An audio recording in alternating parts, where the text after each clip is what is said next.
చాలా టేస్టీగా ఉండే సన్నకారపు పూసని చాలా ఈజీగా ఇంట్లోనే చేసుకోవడానికి ఒక పెద్ద గిన్నెని తీసుకొని 2 కప్పుల బియ్యపిండి 2 కప్పుల శనగపిండిని జల్లించుకోవాలి. ఇప్పుడు ఒక మిక్సీ జార్ని తీసుకొని 1 స్పూను వాము 1 స్పూను జీలకర్రని గ్రైండ్ చేసుకోవాలి. ఇప్పుడు దీన్ని కూడా జల్లించుకొని ఆ పిండిలో వేసుకోవాలి.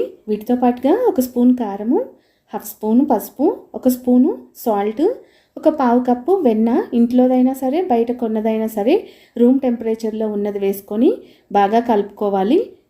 ఆ తర్వాత కొద్దిగా వాటర్ని వేస్తూ సాఫ్ట్ ముద్దలాగా కలుపుకోవాలి. పిండి ఎండిపోకుండా తడి క్లాత్ని దాని మీద వేసేసి చక్రాల స్టాండ్లో సన్న కారపూస చేసుకునే ప్లేట్ని వేసుకొని కాస్త గ్రీస్ చేసుకొని పిండిని వేసి ఆయిల్ మీడియం హీట్లో ఉన్నప్పుడు ఫ్లేమ్ని మీడియంలో పెట్టుకొని చక్రాల్లాగా వేసుకోవాలి. నురుగ కాస్త తగ్గాక రెండో వైపు తిప్పుకొని ఇటు కూడా బాగా వేగాక పక్కకు తీసి పెట్టుకోవాలి. ఇలానే అన్నిటినీ చేసుకోవాలి. వీడియో నచ్చితే సబ్స్క్రైబ్